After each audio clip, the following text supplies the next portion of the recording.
मुच्यते पूर्णस्य पूर्णमादाय पूर्णमेवावशिष्यते। ॐ शान्ति शान्ति शान्तिः।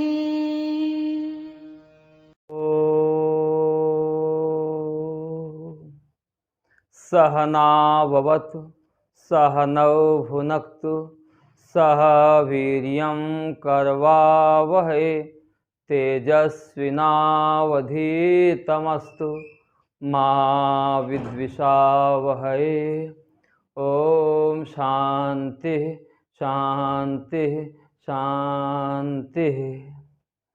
शंकरं शंकराचार्यं केशवं बादरायणं सूत्रभाष्य कृतौ वन्दे भगवन्तौ पुनः पुनः।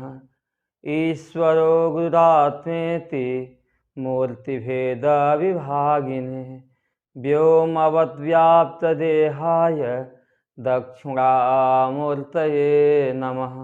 ओम शांति शांति शांति। कर्पूरगौरं करुणावतारं संसारसारं भुजगेन्द्रहारं सदा वसन्तं हृदयारविन्दे भवं भवानी सहितं नमामि भवं भवानी सहितं नमामि। बोलो सच्चिदानंद भगवान की जय। उमापति महादेव की जय। ओम नमः पार्वती पतये हर हर हर महादेव।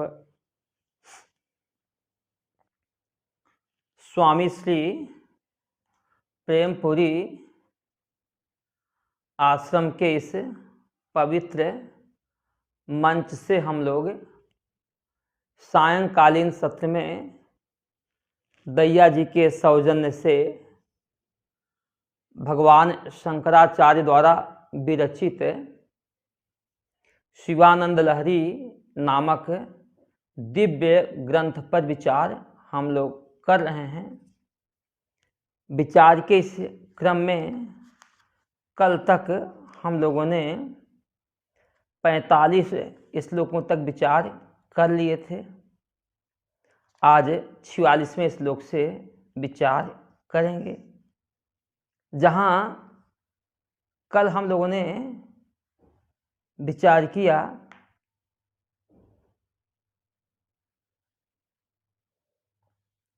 कि हे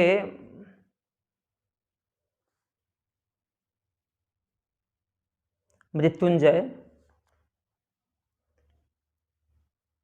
हे मृत्युंजय,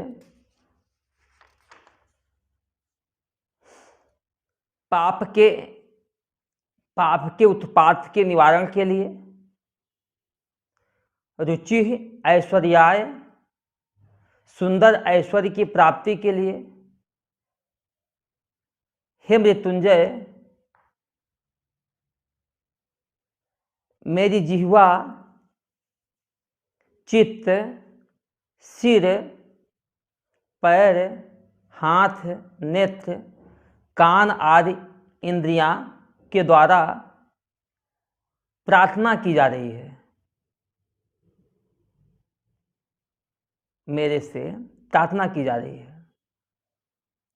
किसके लिए? जिह्वा स्तोत्र के लिए, मन ध्यान के लिए, सिर नति के लिए, नमन के लिए, बंधन के लिए, पांव प्रदक्षिणा के लिए, हाथ सेवा के लिए, आँख दर्शन के लिए, और स्तोत्र कथा के श्रवण के लिए मुझसे प्रार्थना की जा रही है। हे प्रभु, माम आज्ञापय, आप मेरे को आज्ञा दें। तत्निरूपय मुहुर, बार बार मेरे को विस्तार से समझाएं। प्रभु, मैं क्या करूं? आप मौन बैठे हुए हो। माँ में अबचह, मेरे लिए हे प्रभु आप मौन मत होइए। मैं सनातन सनत कुमार की तरह आपके इस मौन उपदेश को समझने में असमर्थ हूँ, ऐसा कवित्व मेरे पास है नहीं। इसलिए हे प्रभु, एक बार नहीं मुहुर्मुहु बार बार विस्तार से बताने की आवश्यकता है। मैं करूँ तो क्या करूँ। हे दुर्गा के अति प्रिय देव, दुर्गा भवानी के अत्यंत प्रिय स्वामी, एक काम आप कर सकते हो कि मेरे मन रूपी किले में आकर के निवास करो। यहाँ भगवान शंकराचार्य ने मन को एक दुर्ग के रूप में निरूपित किया है। जिसे एक राजा किले में रहता है, किले के चारों ओर खाई रहती है, खाई में पानी आदि भरा हुआ होता है। उसी प्रकार से हे प्रभु, मेरे मन रूपी किले के बाहर गंभीरता की खाई है, अर्थात अनुकूल प्रतिकूल सुख दुख की परिस्थिति में मैं उच्छृंखल नहीं होता हूँ। मतलब आपके रहने लायक मेरा घर हो गया है। जैसे सबरी ने भगवान के रहने लायक घर बनाया, नित्य रास्ते से कांटे साफ किए, वहां फूल बिछाए, ये तो केवल प्रतीक मात्र है। मन रूपी मंदिर को हमें भगवान के रहने योग्य बनाना है, और उस मन रूपी मंदिर में जो कांटे हैं, काम क्रोध लोभ मोह मद मत्सर रूपी जो कांटे हैं, उन कांटों को चुग चुग करके हटा देना है, और मन के भीतर सद्गुण रूपी जो वृत्तियां हैं उनको बोना है। ध्यान है, तपस्या है, एकता है, समता है, सत्यता है, चरित्र है, इंद्रियों का संयम है। इन दैवी संपत्तियों को अपने भीतर लावें तो निश्चय उस हृदय में परमात्मा वास करेंगे। उसी प्रकार से भगवान शंकराचार्य जी महाराज कहते हैं कि मेरे मन रूपी दुर्ग में, मेरे मन रूपी किले में हे प्रभु आप निवास करो। वहाँ उस मन रूपी दुर्ग के चारों तरफ एक गंभीरता रूपी खाई है, और गंभीरता रूपी खाई है, गंभीरता का भाव है मन हमारा उच्छृंखल नहीं होता है, घन घृति प्रकार है, घन धृति, घृति नहीं धृति प्रकार है, मजबूत धैर्य की दीवार है। धैर्य हमारे भीतर इतना होना चाहिए कि धन का ढेर पड़ा हुआ हो, लेकिन मेरे मन में जरा सा भी लोभ आवे न। स्त्री हमारे सामने निर्वस्त्र खड़ी होए, लेकिन फिर भी मन में कामना जरा सा भी पैदा न होवे। तो ऐसा धैर्य रूपी परकोटा है प्रभु। और जो उद्यत माने उद्यत गुण स्तोम, उद्यत गुणों के जो समूह हैं, सद्गुणों का जो समूह है, वही प्रभु मेरी राजकीय सेना है। घन इंद्रिय चयो द्वार आंगली, और इस किले के जो दरवाजे हैं वह इंद्रियों के समूह ही उसके अभेद्य दरवाजे हैं, जिन दरवाजों को तोड़ करके विषय हमारे भीतर मन के रास्ते आते हैं, वह हमारे दरवाजे मजबूती से बंद रहते हैं, जिससे दुश्मन हमारे भीतर आ नहीं सकता। यह सब कहाँ रहते हैं तो बताया द्वारांग देहे स्थित है। यह सब देह में ही है, ये सब है किला आपके शरीर के भीतर ही है। हे प्रभु विद्या वस्तु समृद्धि, विद्या वस्तु विद्या रूपी जो बहुमूल्य समृद्धि है वही इस घर में रहने वाली सामग्रियां हैं। जैसे राजा आक्रमण करता है तो महल में इतना अन्न भोजन आज रहता है कि 6 महीने साल भर तक यदि किले से लोग बाहर न जाएं तो उनके भोजन आदि की कोई कमी होगी नहीं।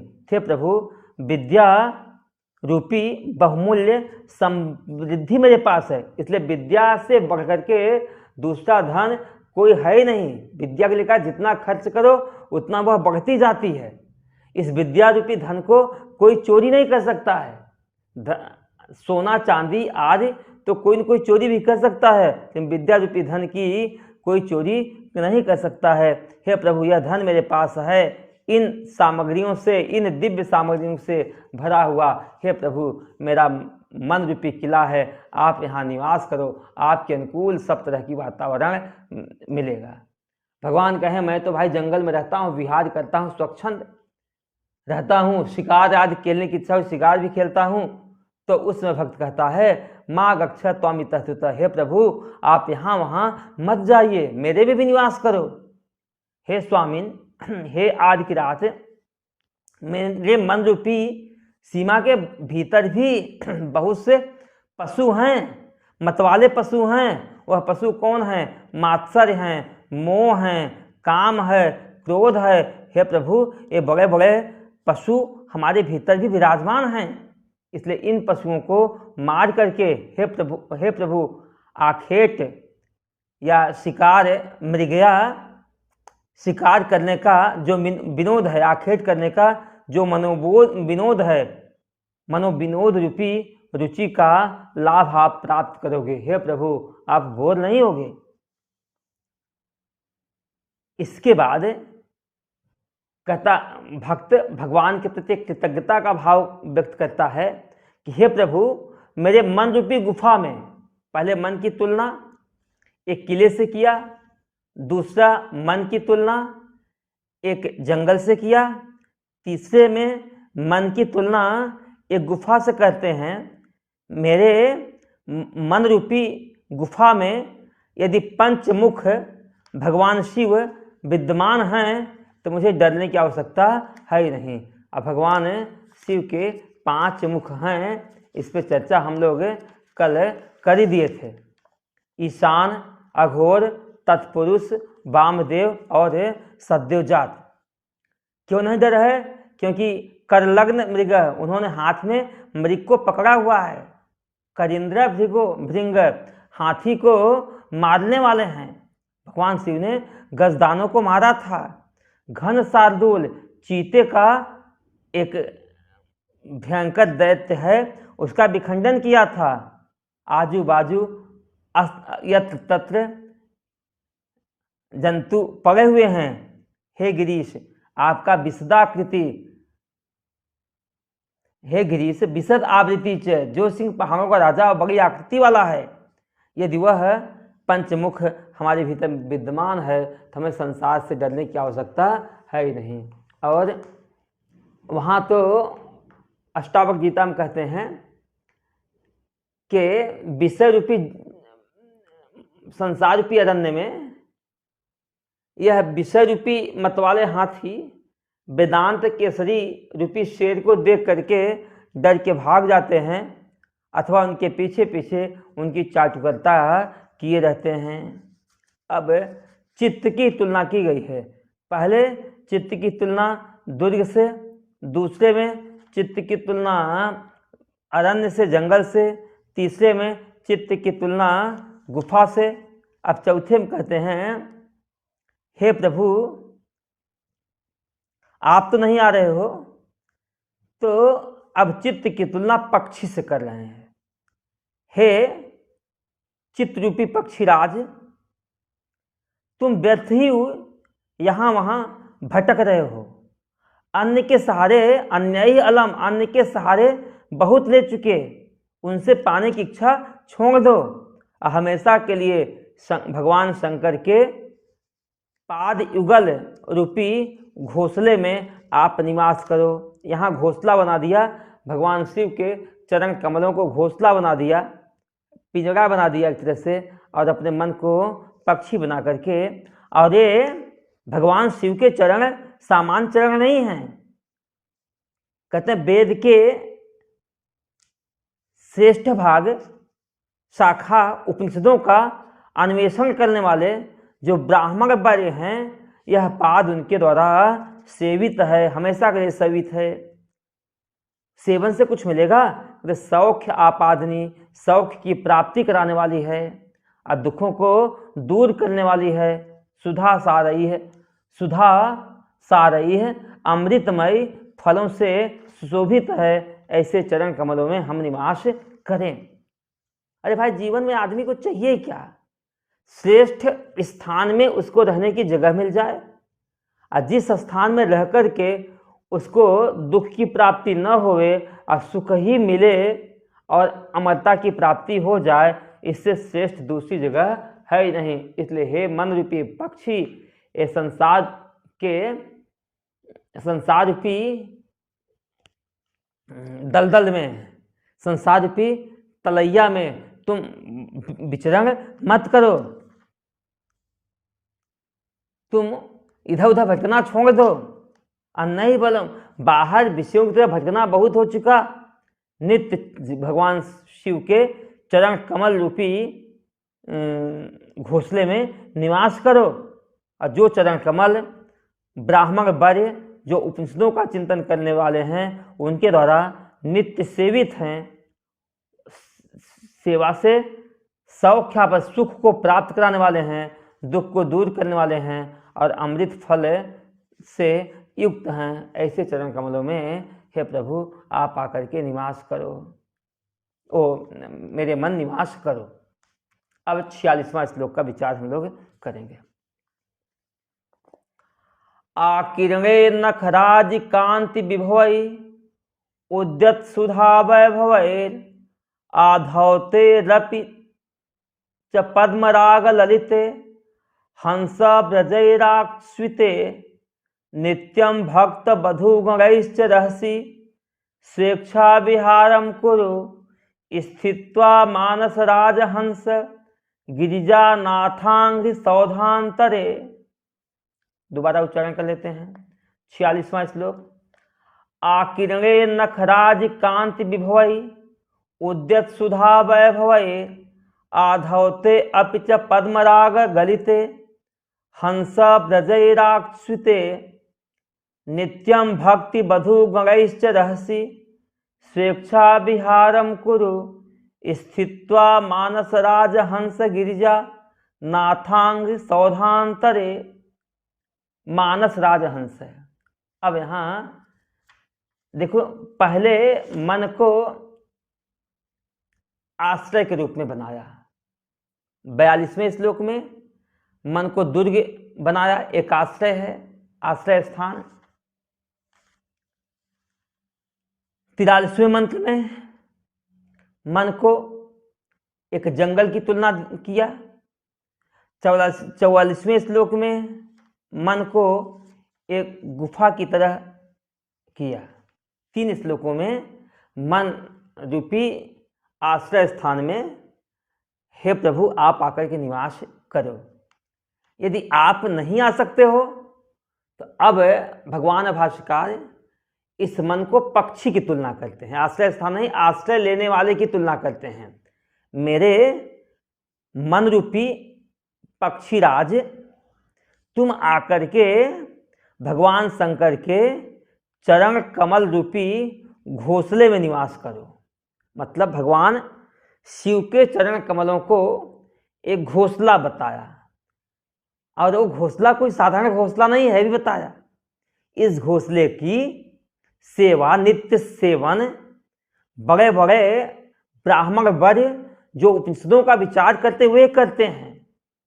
जिस घोंसले में निवास करने में सौख्य की प्राप्ति होती है, आनंद की प्राप्ति होती है, दुखों को दूर किया जाता है, दुख दूर हो जाता है, और सुधा सारई अमृतमय फल से दीप्तिपूर्ण प्रकाशिते भरपूर है। ऐसे घोंसले में निवास करो। यत्र तत्र, यहाँ वहाँ संसार के विषयों में, पदार्थों में तुम्हें अभी तक दुख अशांति ही मिली है, विक्षेप ही मिला है, वहाँ घूमना बंद कर दो। एक घोंसला है भाई, कहते कुटीर होता, महात्मा लोग अपने घर को लगते हैं एक कुटीर। और कुटीर नहीं, पूरा महल ही होता है। कुटीर में कुटिया होती है, कुटिया तो पत्ते की कुटिया होती है, खप्पड़ होते हैं, लेकिन वहाँ तो कुटिया में एसी है, पीओपी है, सागौन की लकड़ियाँ हैं, बड़े बड़े दिव्य सुविधाएं होती हैं। उसी तरह से भगवान का चरण कमल एक घोंसला नहीं, पूरा एक दिव्य एक महल की तरह है। अब आगे भी यही कहते हैं कि हे मानस राजहंस, हे मानस राजहंस, हे मन रूपी राजहंस, कि गिरिजानाथ अंघ्रि सौधांतरे। गिरिजानाथ माने पार्वती के जो नाथ हैं, पार्वती पति हैं, गिरिजानाथ जो उमानाथ हैं, उनके अंघ्रि सौधांतरे चरण रूपी महल में निवास कीजिए।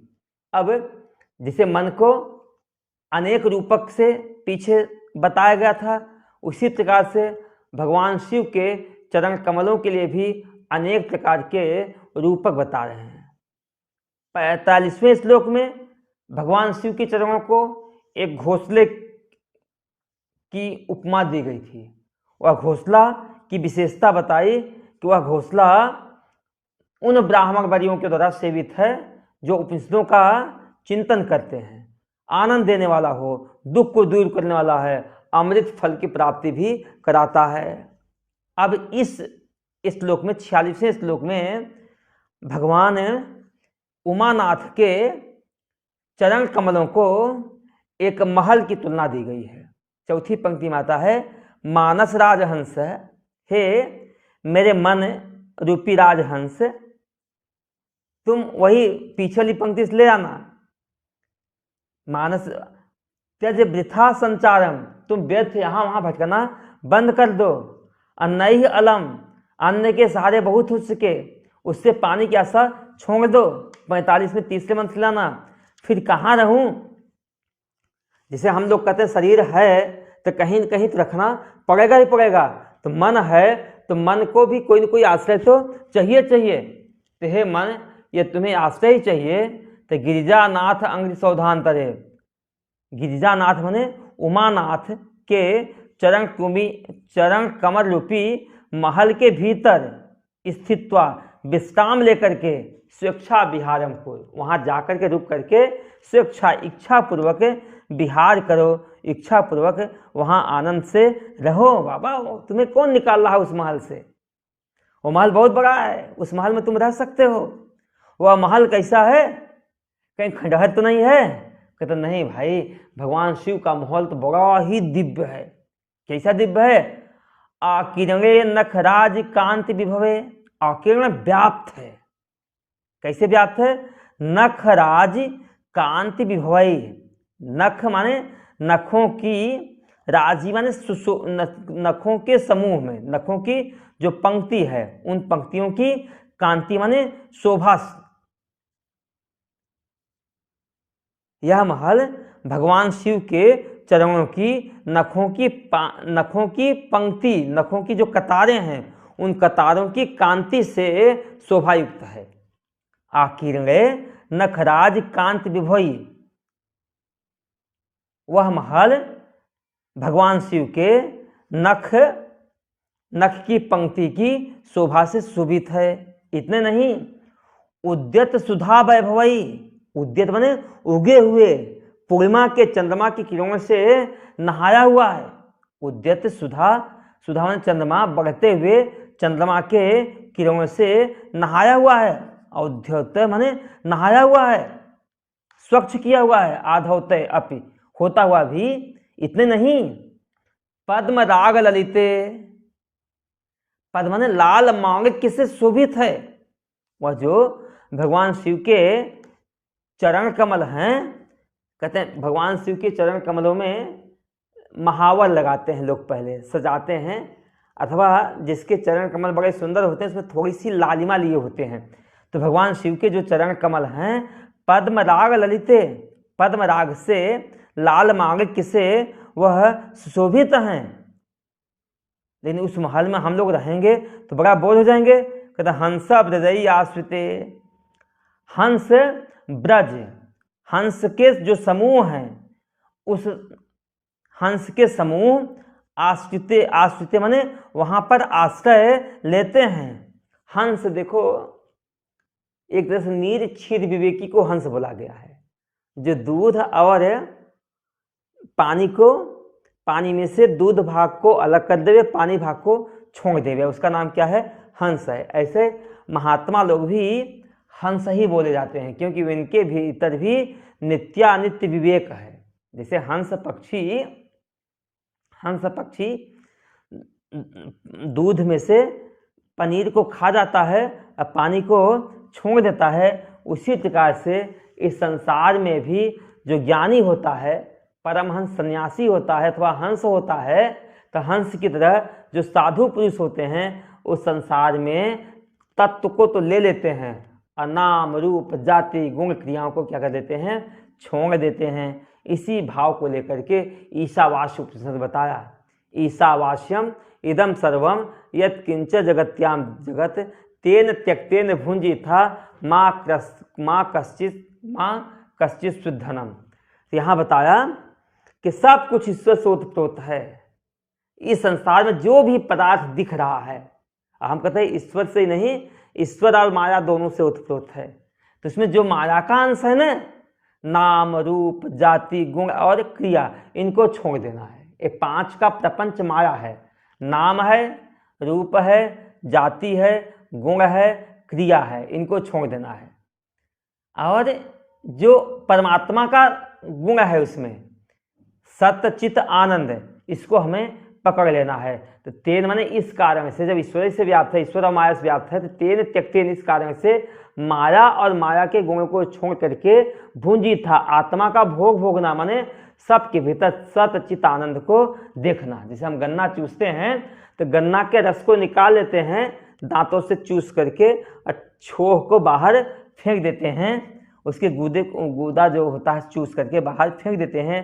उसी प्रकार से सारे संसार में हम तत्व को पकड़ लेते हैं, ब्रह्म तत्व को, और जो माया का अंश है उसको हम छोड़ देते हैं।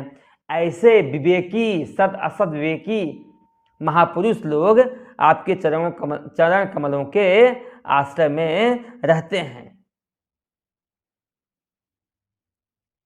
हे प्रभु, तब भी बोल रहा कहते न चिंता करो, नित्यम भक्ति बधु मंगैश्च, नित्य ही हमेशा ही भक्ति रूपी बधु है, भक्ति रूपी प्रिया है, भक्ति रूपी प्रियाओं के साथ है, भक्ति रूपी भाव रूपी प्रियाओं के साथ महल होए। कहते हैं जहाँ नारी होए ना, गृहिणी होए वहीं घर होता है, और गृहिणी ना होवे तो घर भी शमशान हो जाता है। तो ऐसे यहाँ बताया गया है नित्य माने हमेशा भक्ति बधु, भक्ति रूपी जो प्रिया है उस प्रियाओं के साथ, भक्ति रूपी प्रियाओं के साथ रहस्य माने एकांत में स्वेच्छा विहारम कुम, तुम स्वेच्छा पूर्वक हे मेरे मन रूपी राजहंस विहार करो, आनंद में रहो। और रहना भी कहाँ है, गिरिजानाथ अंग सौधांतरे, गिरिजानाथ माने उमानाथ भगवान शिव के चरण कमल रूपी महल में निवास करो, वहाँ तुम्हें किसी भी प्रकार की कोई दुख अशांति होगी ही नहीं। जैसे कोई व्यक्ति कहीं जाता है घूमने के लिए वह पता पूछता किसी का घर होए तो उसके घर में जाकर के रहना शुरू कर देता है। उसी प्रकार से हे मन रूपी राजहंस, तुम यत्र तत्र यहाँ वहाँ सर्वत्र संसार में कई जगहों पे भ्रमण किए, लेकिन तुम्हें कहीं भी सुख शांति की प्राप्ति नहीं हुई। अन्य से बहुत कुछ कामना किया, लेकिन वह कामनाएं भी सार्थक नहीं हुई, इसलिए अन्य का भरोसा छोड़ दो और तुम्हें रहना है मन रूपी राजहंस तो भगवान शिव के उमानाथ के चरण कमल रूपी घर में रहो। वह घर कोई साधारण घर नहीं है, एक महल है, दिव्य महल है। उस महल में भगवान शिव के नाखूनों की जो शोभा है, उस शोभा से जो प्रकाश होता है, उस प्रकाश से वह व्याप्त है भीतर से। अब बाहर से कहते हैं बढ़ते हुए चंद्रमा की किरणों से वह घर नहाया हुआ है। जैसे ही हम लोग ताजमहल देखने जाते हैं तो पूर्णिमा के रात में ताजमहल की शोभा कुछ दिव्य ही होती है। तो भगवान के चरण कमलों की शोभा, अब भगवान तो ताजमहल से भी कई गुना सुंदर हैं, उनके जिसे क्या है वो तो कर्पूर गौरम है, भगवान से तो कर्पूर गौरम, उनका सारा महल ही एकदम श्वेत वर्ण का बना हुआ है। और उसमें चंद्रमा की जब निर्मल स्वच्छ किरणें पड़ती हैं तो और चमक उसमें एकदम हीरे की तरह चमक उठ जाती है। तो बढ़ते हुए चंद्रमा की किरणों से आधौत ने उजला हुआ है, धोतन साफ किया हुआ, एकदम आधौत है, उजला हुआ है महल है।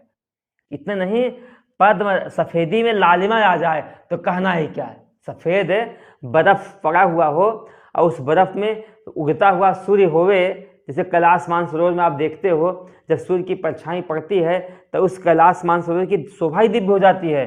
तो पद्मराग ललिते, पद्मराग से ललित माने शोभित वह महल है, और उस महल में अकेले नहीं, हंस ब्रजैर आश्रिते, हंसों के जो समूह हैं उसमें आश्रय लेते हैं, और सबसे बड़े हंस होते हैं महापुरुष ही हंस होते हैं, संत महापुरुष ही हंस होते हैं, वह उनका आश्रय लेकर के रहते हैं। और वहाँ फिर बोल भी नहीं हो गए, नित्यम भक्ति बधु गणेश, नित्य ही भक्ति रूपी जो बधु है, भक्ति रूपी जो प्रेयसी है, उन प्रेयसी समूहों में हमेशा एकांत में रहते हुए स्वेच्छा विहारम करो, हमेशा भाव में डूबे हुए, भगवान शिव के चरण कमलों के भाव में डूबे हुए हमेशा उसी में विहार करो, उसी में आनंदित करो। देखो सुख तो संसार के धन में, पत्नी में, स्त्री मिलता नहीं, सुख मन की शांति में मिलता है। यदि आपका मन भाव से भगवान शिव में जुड़ जाता है तो फिर उससे कहीं ज़्यादा आनंद की प्राप्ति होती नहीं है। इसलिए हे मन, एकांत में तुम रहना सीख जाओ। यहाँ भगवान के चरण कमलों को पहले घोंसला, यहाँ महल की तुलना दिया। अब कहते हैं आगे ऋतु से तुलना की गई है। मन, हृदय को एक बगीचा बनाया, अपने हृदय को बगीचा बनाया, ध्यान को बसंत बनाया। इस भाव से लेकर के 47वां श्लोक है। शंभु ध्यान बसंत संगिनी हृदय राम, 2 4 6 7 हृदय मेघ जीर्णक्षदा सस्ता भक्ति लता छटा विलसिता पुण्य प्रवाल स्थिता दीप्यन्ते गुण कोरका जपवच पुष्पाणि सद्वासना ज्ञानानंद सुधा मरंद लहरी संबित फलाभ्युन्नति। 1 2 3 4 5 6 7 हृदय तक आएगा। एक बार दोबारा उच्चारण करेंगे।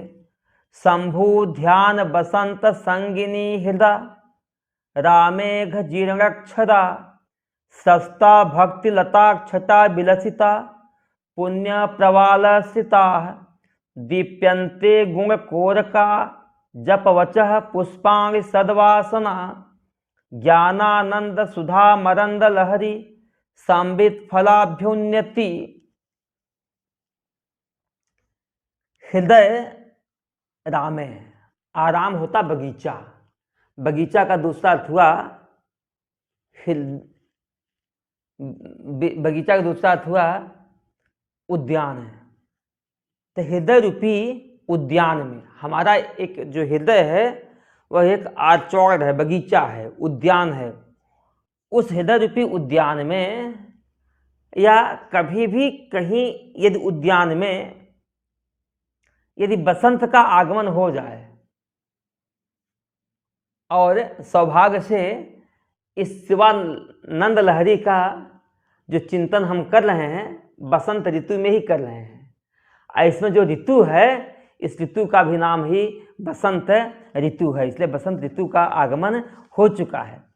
तो इस बसंत ऋतु में क्या होगा, जब कोई खेत वाला होगा, बगीचा वाला होगा, उद्यान वाला होगा तो उसको मालूम है जब बसंत ऋतु आती है तो पुराने पत्ते झड़ जाते हैं और नए नए किस्लय, प्रवाल, कलियां खिल जाती हैं और सुंदर सुंदर फूल लहलहाने लगते हैं जो देखने वाले को बहुत ही आनंदित देते हैं।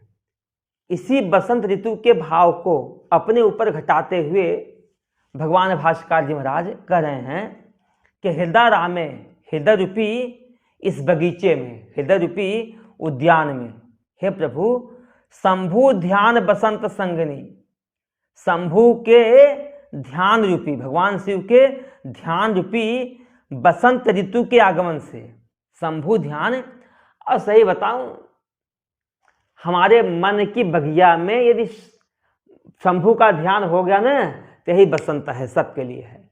वह बसंत ऋतु तो कभी भी आ सकती है, लौकिक जगत की बसंत ऋतु तो फरवरी मार्च में ही आएगी, लेकिन आध्यात्मिक मन रूपी उद्यान में यह बसंत ऋतु कभी भी आ सकती है। अब बसंत ऋतु कब आती है? जब हमारा मन भगवान के ध्यान में लग जाए तो समझो बसंत ऋतु है।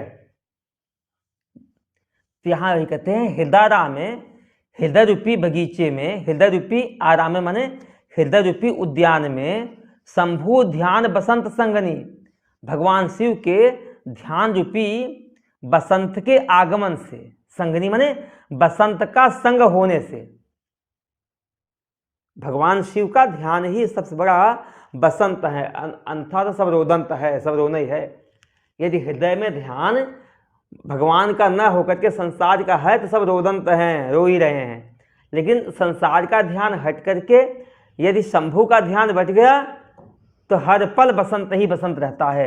इसलिए ज्ञानी के लिए तो कभी रोदंत नहीं होता है। ज्ञानी तो हर हाल में, हर पल में, हर अवस्था में ही उसके जीवन में बसंत ही रहता है। इसलिए शंभु ध्यान बसंत संगनी, शंभु के ध्यान रूपी जो बसंत है उस बसंत का संग होने पर, कहाँ पे संग होने पर? हृदय राम हृदय रूपी उद्यान में शंभु के ध्यान रूपी बसंत का संग होने पर होगा क्या? अघ गिरवक छदा, जितने भी पाप रूपी पुराने पत्ते हैं, अघ माने जो पाप रूपी जीर्ण माने पुराने छदा पत्ते हैं, वह सब सब सस्ता झड़ जाते हैं। अरे सीधी सी बात है भाई, जब तक अविद्या है तो अविद्या से पैदा होने वाले काम, क्रोध, लोभ, मोह, मद, मत्सर अथवा संसार भी रहेगा ही रहेगा। और जब ज्ञान हटा, ज्ञान पैदा हुआ आपके हृदय में, भगवान शिव का साक्षात्कार हुआ, आत्मबोध हुआ, तो हृदय में रहने वाली जो अविद्या है वो समाप्त हो जाएगी। क्योंकि अविद्या के समाप्त हुए बिना विद्या होगी नहीं, विद्या के होते विद्या समाप्त होगी। जब अविद्या समाप्त हो जाएगी तब विद्या से पैदा हुए जितने काम, क्रोध आदि वृत्तियां हैं वह सब वृत्तियां भी समाप्त हो जाती हैं। इसी भाव से कहा हृदय राम हृदय रूपी बगीचे में शंभु दान बसंत संगनी, भगवान शिव के ध्यान रूपी बसंत का संग हो जाने पर अघ जीर्णक छदा, कहते हैं अघ माने पाप रूपी, अब पाप भी कैसे? जीर्ण, पाप रूपी जो जीर्णक छदा माने पुराने पत्ते हैं, वह छदा, जीर्णक छदा पुराने पत्ते हैं, स्रस्ता, वह सब झड़ गए हैं, झड़ गए हैं। फिर क्या होगा? भक्ति लता छटा बिलसता, भक्ति रूपी जो लता है, भक्ति रूपी जो लता है, भाव रूपी जो लता है, पुण्य रूपी भक्ति रूपी जो लता है, उस लता की छटा विलसिता, उस लता का सौंदर्य विलसित हो रहा, सुशोभित हो रहा है। अरे भाई जब पत्ते झड़ गए तो क्या लता से ही पेड़ की शोभा थोड़ी होगी? पुण्य प्रवाला सीता, उस लताओं में पुण्य रूपी कोपलें निकल आई हैं। अब पुण्य रूपी हरी लाल लाल कोपलें निकल आती हैं, सुंदर सुंदर कोपलें निकल आती हैं, तो स्वाभाविक ही वह हृदय शोभित हो जाता है। इसलिए कहते हैं कि हृदय से तो पाप रूपी पुराने पत्ते झड़ गए हैं और पुण्य रूपी, कौन से? पुण्य रूपी कोपलों से युक्त होकर के भक्ति रूपी जो लता है उसकी छटा विलासित हो रही है, उसकी छटा सुशोभित हो रही है। इतने नहीं, दीप्यंते गुण कोर का, गुण रूपी जो कलियां हैं वह कलियां भी सुशोभित कर रही हैं। किसको? मन रूपी उद्यान को। और जप वचः पुष्पाणी, जप और वच, जप और जप रूपी जो पुष्प हैं वह सब जप वचः पुष्पाणी, जप और वच ही उसके पुष्प हैं। सद्वासना, अच्छी वासना, अच्छी मनोवृत्ति, ज्ञानानंद सुधा, ज्ञान रूपी आनंद सुधा, ज्ञान ही आनंद अमृत है। मदंद लहरी, ऐसे फूलों की रस रूपी तरंगें, संबित फलाभ्युति, प्रत्यक्ष ज्ञान रूपी फल उसमें से निकल रहे हैं। इसलिए यहाँ हृदय को एक उद्यान और भगवान शंभु को बसंत बता करके उस हृदय में सारी पुराने पत्तों को हमने झाड़ दिए और नई नई कोपलें भक्ति प्रेम समर्पण रूपी सुंदर सुंदर कोपलें शोभित हो रही हैं। इतना ही नहीं, गुण रूपी सद्गुणों से युक्त सुंदर कलियां हैं। जप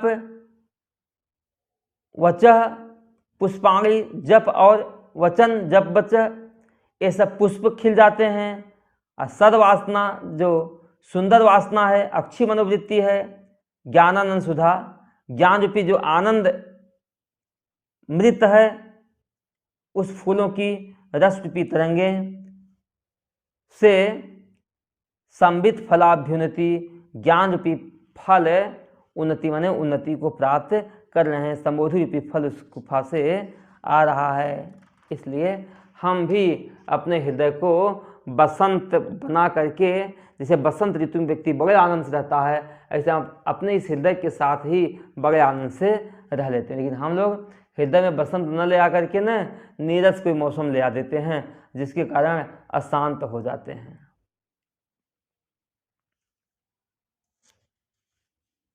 अगला 48वां मंत्र। नित्यानंद रसालयम सुरमुनि स्वांताम्बुजाताश्रयम 1 2 3 4 5 6 7 हाँ।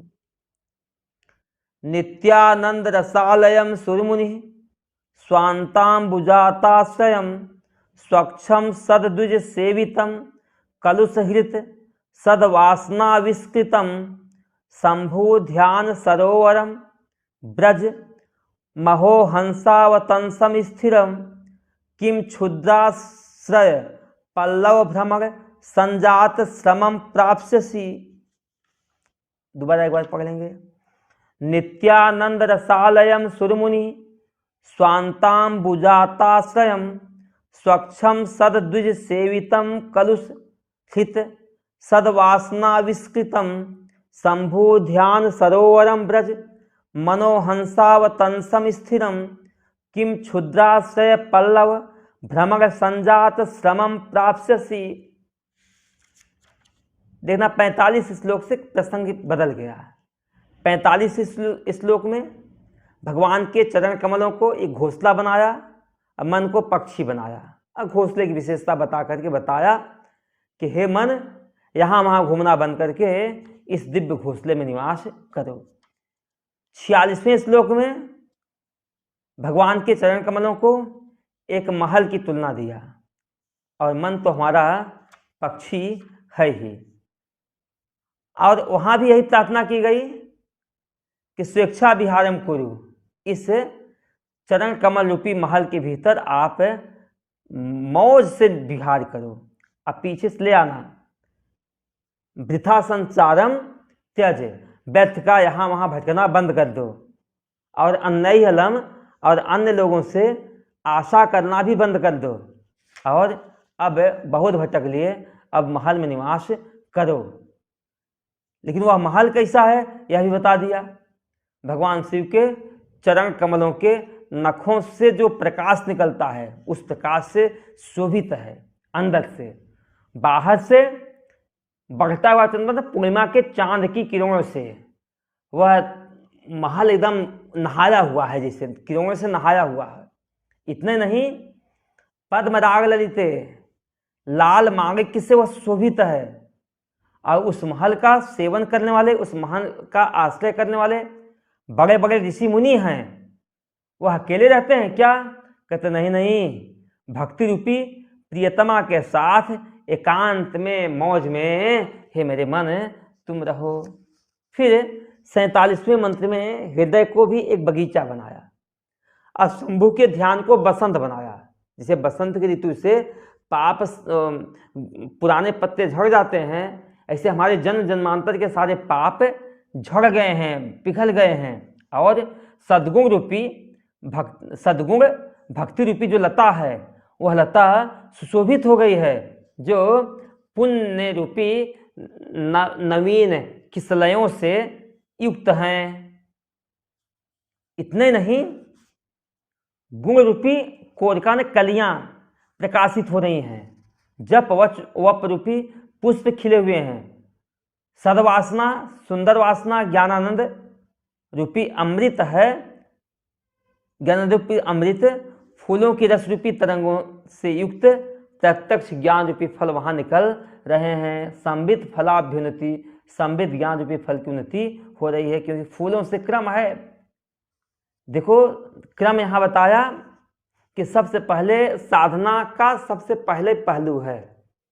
चाहे समुद्र मंथन किया, वहां भी पहले पापा निकला, बाद में रत्न निकले हैं। ऐसे यहां भी हम शंभु के ध्यान में तत्पर हो जाएंगे तो सबसे पहले हृदय रूपी बगीचे से आपके भीतर जन्म जन्मांतर के जो पाप है ना, वह बह जाते हैं, वह पाप समाप्त हो जाते हैं।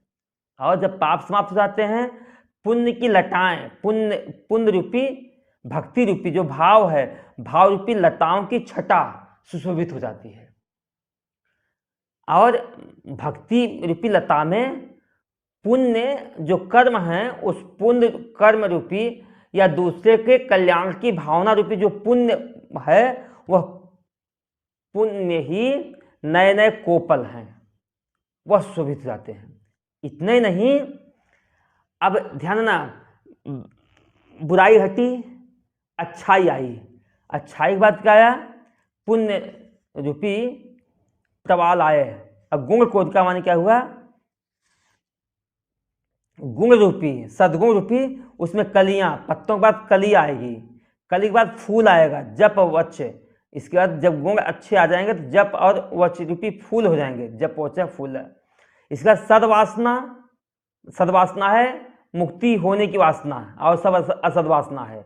उस मुक्ति के लिए ज्ञान और आनंद रूपी अमृत की जो लहर है, जो उसकी तरंगे हैं, वही ज्ञान रूपी फल की प्राप्ति कराता है। इसके अलावा ज्ञान की प्राप्ति हो नहीं सकती है। 48वां श्लोक।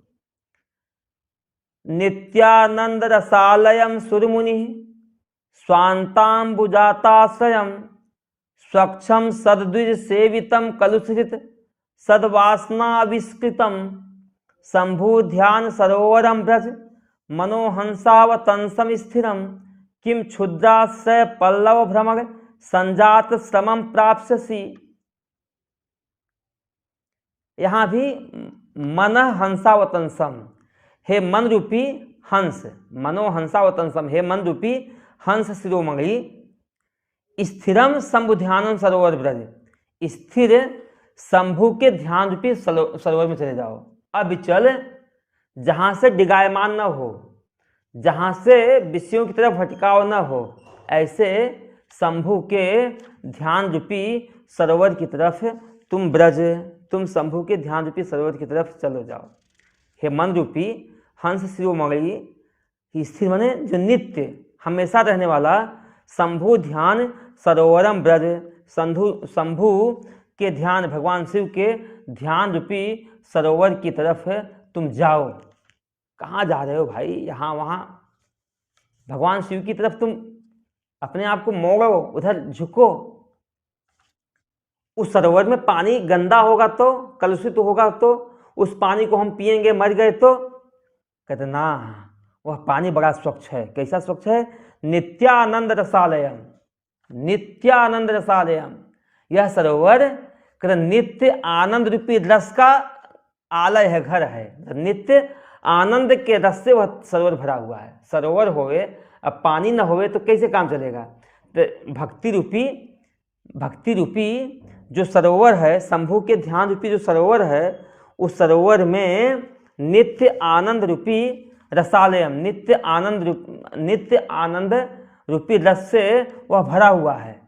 इतने नहीं, अब सरोवर है तो सरोवर में कुछ फूल भी खिले होंगे, और सरोवर में कमल का फूल खिलता है। तो यहाँ कमल के फूल कौन हैं? सूर्य मुनि स्वांता अंबुजाता श्रेयम। सूर्य मुनि माने देवता, मुनि के स्वांत माने हृदय, अंबुज माने कमल से भरा हुआ है। वह सरोवर क्या है? सूर्य मुनि के हृदय रूपी कमल से, उस सरोवर में सूर्य मुनि के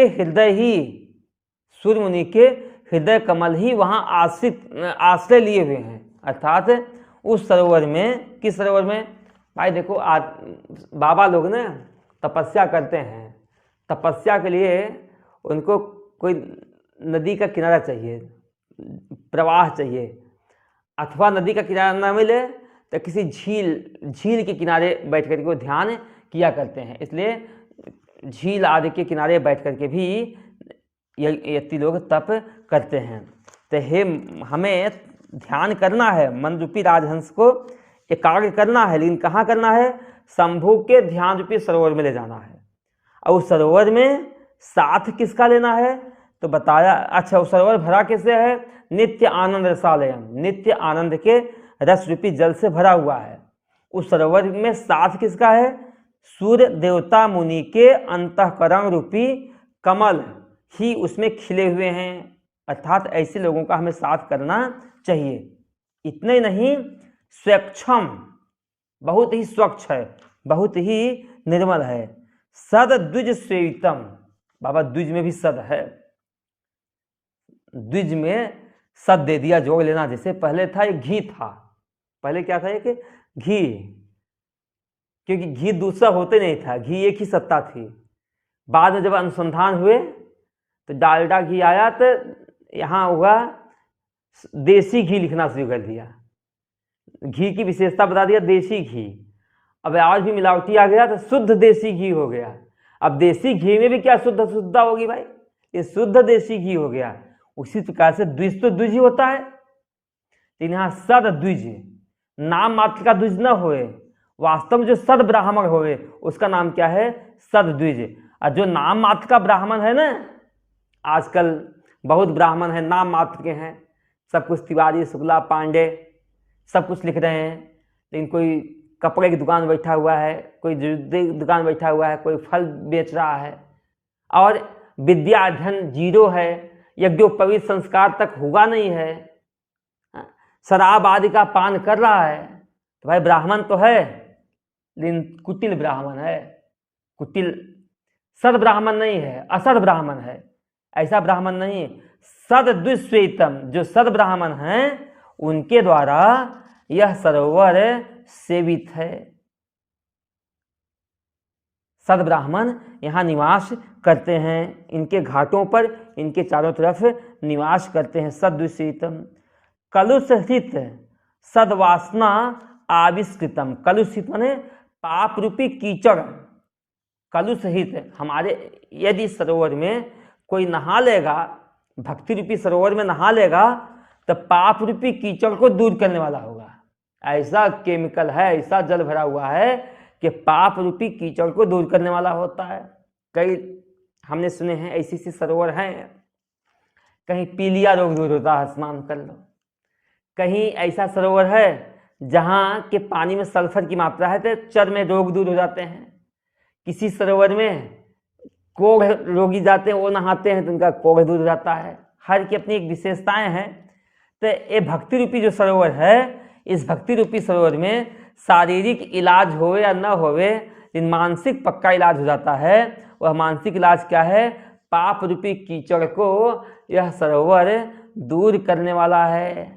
वहाँ भी भाव है, पीलिया रजोगुण का प्रतीक होता है, रजोगुण को भी दूर कर देता है। ऐसे चमड़े का जो रोग है वह देहाभिमान को दूर कर देता है। तो हमारे भीतर के जो ये भक्ति रूपी सरोवर है, इस सरोवर में यदि हम स्नान कर लिए तो पाप रूपी कीचड़ को दूर कर देगा। कलुषित सद्वासना आविष्कृतम, और अच्छी वासनाओं को प्रकट करने वाला होता है। देखो इस स्थान का भी प्रभाव बहुत पड़ता है। यदि भक्ति रूपी सरोवर में स्नान करोगे और भगवान के भक्ति रूपी सरोवर में स्नान करोगे, उसमें चिंतन में रहोगे, स्वाभाविक ही हमारे भीतर सद्विचार प्रकट होते ही होते हैं। हम लोग देखो कई बार बताते हैं कि देखो सुमति कुमति सबके ओर रही हैं। हर मनुष्य जीवन में, हर मनुष्य के भीतर अच्छाइयाँ भी हैं, हर मनुष्य के भीतर बुराइयां भी हैं। ऐसा नहीं कोई व्यक्ति नित्य अच्छा ही है और कोई व्यक्ति नित्य बुरा ही है, भी हम नहीं कर सकते। अच्छाई बुराई सबके भीतर है। बाहर का वातावरण जिस बीज के अनुकूल होगा वही अंकुर पैदा होगा। जैसे अक्टूबर नवंबर आदि में चने को अंकुरित करो तो चना अंकुरित हो जाएगा बहुत जल्दी, और उसी चने को बरसात में अंकुरित करना चाहो तो उसमें गीलापन आ जाता है। और वहीं बरसात में मूंग को अंकुरित करो, आज रात मार दो कल सुबह अंकुरित हो जाएगा, क्योंकि बाहर का वातावरण जिस बीज के अनुकूल होगा वह बीज अंकुरित होगा। उसी प्रकार से हमारे हृदय के भीतर दोनों संस्कार हैं, पाप वाले संस्कार भी हैं और पुण्य वाले भी संस्कार हैं। यदि हम पुण्य के संस्कार को पैदा करना चाहते हैं तो हमारा आजू बाजू साथ होवे, वह साथ किसका होए? यदि अच्छे लोगों का साथ होगा, सद्विज सेवितम, यदि अच्छे ब्राह्मणों का साथ होगा, देवता मुनियों के हृदयों के साथ हम जुड़े रहेंगे, तो निश्चय ही हमारे भीतर पाप रूपी कीचड़ समाप्त होकर के सद्वासना प्रकट हो जाएगी। इस भाव से कहा सद्वासना आविष्कृतम, सद्वासनाओं को पैदा करने वाला, आविष्कार करने वाला, खोजने वाला है। हमारे हृदय के भीतर छिपे हुए सद्वासनाएं हैं, लेकिन रजोगुण के कारण वह वासनाएं ढकी रहती हैं। यदि हम संतों का साथ करते हैं तो हमारे भीतर की सद्वासनाएं वास्तविक ही प्रकट हो जाती हैं। तो हे मन, जब तुम्हें ऐसा मन रूपी राजहंस, जब तुम्हें ऐसा स्थान मिल गया तो तुम इस स्थान में न जा करके छोटे छोटे लोगों की शरण रूपी गंदी पोखरों में घूमने के व्यर्थ श्रम को क्यों अंगीकार किए हो? इस भाव से लेकर के अगली पंक्ति करते हैं, किम क्षुद्राश्रय, क्षुद्र किम क्षुद्राश्रय पल्लव भ्रमण संजात श्रमम प्राप्स्यसि। किम क्षुद्राश्रय, क्यों संसारी क्षुद्र आश्रयों में, पल्लव ने छोटी पोखरों में, भ्रमण माने घूमने से, संजात श्रमम घूमने से उत्पन्न हुआ श्रम को, श्रम के बोझे को ढो रहे हो, थकावट को ही प्राप्त कर रहे हो, वहां तुम्हें कुछ मिलने वाला है ही नहीं। शेख शादी में कथा आती है, कहते एक किसी राज्य में एक बहुत बड़ा दानी व्यक्ति गया, वह दान देना शुरू कर दिया। तो जानते हमारा भारत है ना, तो भारत में एक आदमी दान देना शुरू कर देना तो बड़ी लंबी लाइन लग जाती है। तो उसी राज्य में एक फकीर रहता था। फकीर की वाह स्थिति बड़ी दयनीय सी थी, फटे हुए कपड़े थे, भोजन की व्यवस्था कभी हो गई कभी नहीं हुई, ऐसी अवस्था में रहता था। तो किसी व्यक्ति ने कहा, अरे वो सेठ आया हुआ है और तुम जाकर के सेठ से अपनी इच्छित वस्तु मांग क्यों नहीं लेते? वह सेठ तो सबको दे रहा है।